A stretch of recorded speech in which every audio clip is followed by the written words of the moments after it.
channel Madhav Microbiology. Myself Arshita Gehra. So once again I am back. So today is the 8th day of my short note series. So the topic which I am going to introducing today, that is, it is related to the topic which I told you earlier, that is the bioremediation. So आज मैं second उसका part आपके साथ में share करने वाली हूँ, and the topic which I am introducing, that is types of bioremediation. तो हम उस प्रोसेस से ये तो समझ ही गए थे कि इसमें हम माइक्रो ऑर्गेनिजम्स को यूज़ करते हैं कंटामिनेट्स को हटाने के लिए, और हम ये भी जानते हैं कि इसमें क्लोरिनेटेड जितने भी कंपाउंड्स होते हैं वो इजीली इसमें से रिमूव हो जाते हैं. इनके हेल्प से हम बहुत सारे कंटामिनेंट्स को हटाते हैं, पेस्टिसाइड्स को हटाते हैं. लेकिन हाँ, जो बायोरेमिडिएशन है वो किसी भी कैडमियम पे या फिर हैवी मेटल्स पे वर्क नहीं कर पाती है. तो चलिए आज हम जानते हैं टाइप्स ऑफ बायोरेमिडिएशन. बायोरेमिडिएशंस के 3 टाइप्स हैं, that is biostimulation, bioaugmentation and intrinsic bioremediation. ये इसके 3 टाइप्स हैं, and all these 3 have their own specialty respectively. First of all, we should go for biostimulation. So what is biostimulation? एक ये bacteria stimulate करता है जिसमें वो प्रोसेस को इनिशिएट करता है. बैक्टीरिया इसमें स्टिमुलेटेड रहता है, मेन रोल इसमें बैक्टीरिया का है. एंड वैसे भी बायोरेमिडिएशन के प्रोसेस में मेन रोल माइक्रो ऑर्गेनिजम्स का है. तो इसमें बैक्टीरिया जो है प्रोसेस को इनिशिएट करता है, प्रोसेस को इनिशिएट होती है, और जो कंटामिनेटेड सॉइल होती है वहाँ पे सबसे पहले उसको मिक्स किया जाता है. Contaminated soil is first mixed with special nutrient substances either in form of liquid और गैस. इसमें क्या करते हैं, जो भी सॉइल या जो भी प्लेस कंटामिनेटेड है वहाँ पे वो सबसे पहले इस बैक्टीरिया को मिक्स करते हैं एक स्पेशल न्यूट्रिएंट वाले सब्सटेंस के साथ में, चाहे वो गैस के फॉर्म में हो चाहे वो लिक्विड फॉर्म में हो. उसको अप्लाई करने के बाद ही उसको यूज करते हैं. It stimulates the growth of bacteria. ये जो बैक्टीरिया की ग्रोथ है उसको ख़त्म कर देता है. एंड इफिशिएंट है, क्विक रिमूवल करता है by microbes and other bacteria. Efficient and quick removal of contaminants by microbes and other bacteria. ये बहुत ही फास्ट होता है एंड बहुत ही कन्वीनियंटली होता है. एंड जो भी माइक्रोब्स होते हैं, कंटामिनेट्स होते हैं, उनको दूर करता है. एंड अदर बैक्टीरिया भी इसमें काफ़ी काम आते हैं. Now the second one, that is bio augmentation. Bioaugmentation, it occurs on the certain sites where microorganisms are required to extract contaminants. For example, municipal wastewater, it almost impossible to control the increasing growth of microorganism. ये सबसे ज़्यादा वहाँ पे होते हैं, ऐसे site पे पाए जाते हैं जहाँ पे माइक्रो ऑर्गेनिजम्स की ज़रूरत होती है कि वो जो भी कंटामिनेंट्स हैं उनके एक्सट्रैक्ट्स को ले सकें. साथ ही साथ में सबसे ज़्यादा जो देखा जाता है वो म्यूनिसिपल वेस्ट वाटर में देखा जाता है. वहाँ पे ज़्यादातर ये सारी प्रोसेस की जाती है क्योंकि वहाँ पे बहुत ज़्यादा वेस्ट वाटर इकट्ठा हो जाता है. एंड जिसकी वजह से अगर आप देखेंगे तो बहुत सारे ऐसी जगह होती हैं जहाँ पे नाले वगैरह होते हैं. सबसे ज़्यादा पॉसिबल चांसेस होते हैं कि वहाँ पे बैक्टीरिया होंगे, सबसे ज़्यादा वहाँ पे इन्फेक्शन के चांसेस रहते हैं. उसी तरीके से ऐसी प्रोसेस में बायोऑगमेंटेशन काफ़ी काम आती है.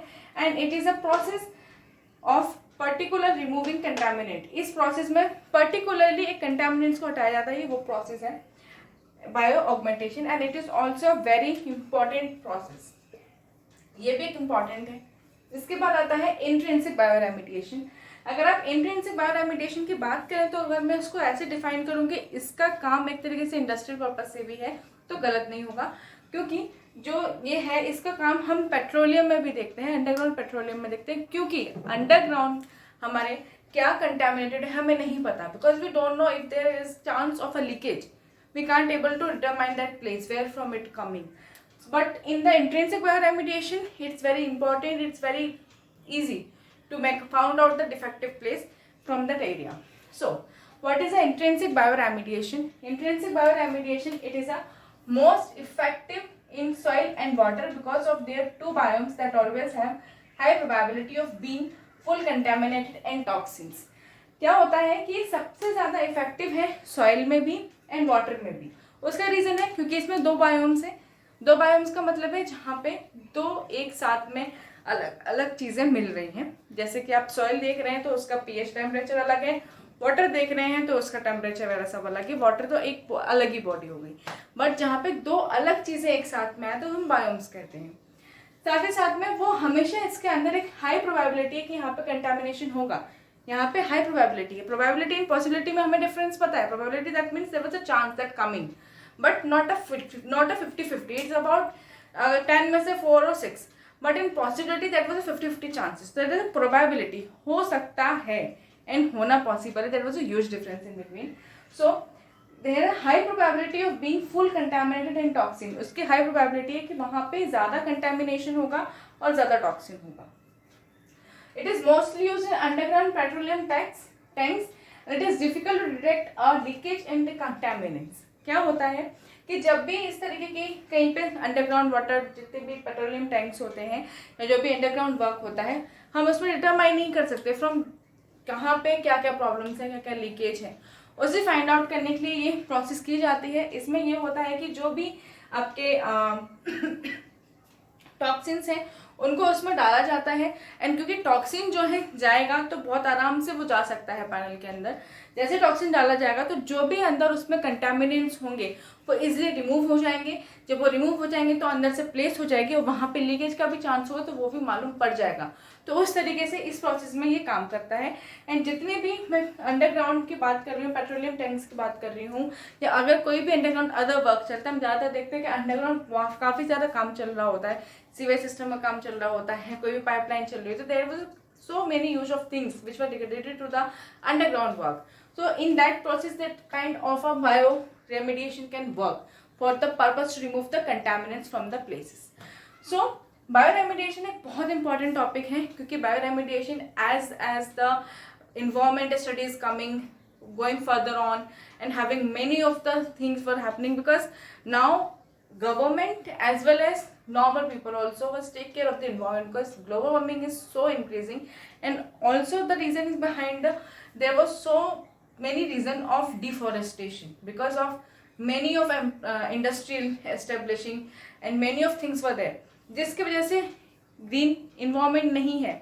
लेकिन जो इन्वायरमेंट दूषित हुआ है उसके भी बहुत सारे अपने अपने फैक्टर्स हैं। सबसे पहला फैक्टर्स तो यही है गंदगी। अगर आप देखेंगे तो कोई भी एक नॉर्मल प्लेस पर गंदगी को नहीं रखेगा जहाँ उसका प्लेस स्पेसिफाइड है।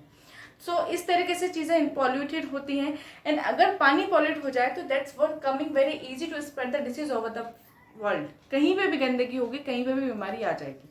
एंड अगर कंटेमिनेटेड वाटर होगा तो बहुत ज़्यादा। तो इसको ट्रीट करने के लिए, क्योंकि ये सारा काम अगर आप देखेंगे तो किसका है, किस सेक्शन में आता है, वेस्ट वाटर मैनेजमेंट में आता है। इसमें वेस्ट वाटर को मैनेज ही तो किया जा रहा है। अगर हम इसको मैनेज नहीं करेंगे तो ये पानी इकट्ठा होता रहेगा और वहाँ पे माइक्रोब्स आते रहेंगे और उससे गंदगी फैलती रहेगी, बीमारियाँ फैलती रहेंगी। तो ये प्रोसेस कहीं ना कहीं हमें ये इंडिकेट करता है that how we can control the growth of micro organism around us and how we can make contaminated thing to be in the healthy one. तो इस तरीके से प्रोसेस ये चीज़ें क्लियर होती हैं। So I hope you like the topic and also understood it very well, because मैंने bioremediation बताया था, उसके बाद में ये है। लेकिन बायोरेमिडिएशन में भी बहुत, अगर हम देखें, अगर हम पर्पसली बात करें वेस्ट वाटर मैनेजमेंट के, तो अदर पर्पसेस भी हैं जिसमें फाइटो रेमिडिएशन भी आता है, जो मैं आपको ज़रूर बताऊंगी, एंड अदर प्रोग्राम्स भी आते हैं जिसमें बहुत सारे मैनेजमेंट को किया जाता है। जैसे मैंने आपको बताया था कि जब सीवेज का ट्रीटलिंग होता है तो उसमें प्राइमरी, सेकेंडरी, टर्शरी आती है। तो जो टर्शरी में आता है उसमें ये होता है कि माइक्रोब्स को डाला जाता है, एंड उससे जो भी माइक्रोब्स का ऑर्गेनिक मैटर ब्रेक डाउन होता है तो सॉलिड नीचे रह जाता है, एंड जितने भी पॉल्यूटेड चीज़ें होती हैं, कंटामिनेटेड चीज़ें होती हैं, वो रिमूव हो जाती हैं, एंड जो बाकी के जो ब्रेक डाउन होती हैं वो सेटलिंग अप हो जाती हैं। लेकिन जो प्योर है वो हट जाता है। उससे क्या होता है, उसको वेस्ट वाटर को ट्रीट क्यों किया जाता है। सपोज जैसे हमने वेस्ट वाटर को ट्रीट किया, वेस्ट वाटर को ट्रीट करने के बाद जो वाटर प्योरीफाई हुआ है, it's not 100% purified, but at least it is purified that much that we can use it in other purpose, like we can gardening also in that water. तो उससे आप गार्डनिंग कर सकते हो, तो उस पर्पज से वो देखा जाता है। तो उससे क्या होता है कि जो वाटर उन्होंने किया, suppose it's a tank and it's water and all that organic material was present over here, and now when we add the microbes, और सब ये जब ये माइक्रोब्स हमने इसमें ऐड कर दिए तो क्या हुआ, यहाँ पे ये आपका वाटर है और ये सारी चीजें यहाँ पे सेटलिंग अप हो गई, क्योंकि वो ब्रेक डाउन हो गया। microbes break down. अब ब्रेक डाउन हो गया. अब यहाँ पे क्या है, जो इम्प्योरिटीज हैं, इम्प्योरिटीज यहाँ पे सेटलिंग अप हो गई.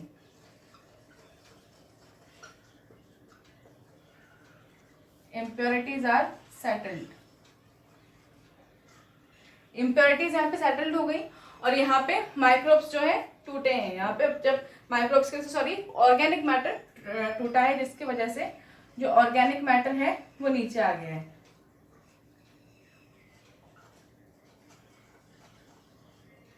ऑर्गेनिक मैटर नीचे आ गया है. तो अब इससे क्या हुआ, इम्प्योरिटी सेटल्ड हुई. इम्प्योरिटीज ही तो है ये इम्प्योरिटी सारी सेटल हुई और ये वाटर जो है प्योरिफाइड वाटर है.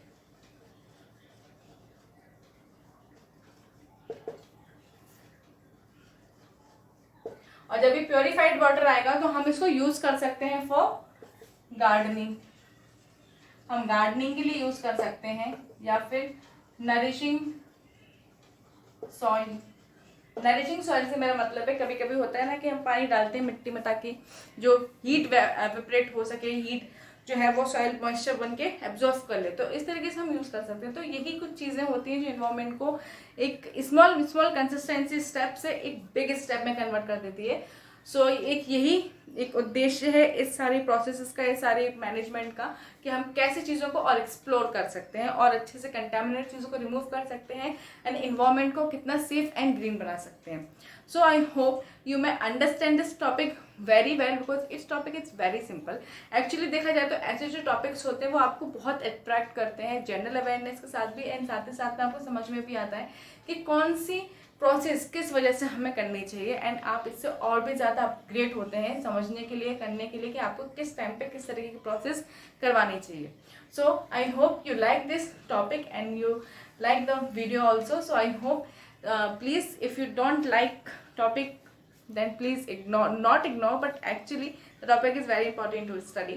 So if you don't subscribe my channel yet, so please subscribe my channel and please like and share more and more, because all your support give me more factors to make more videos. So thank you so much. Stay tuned with you in the next video.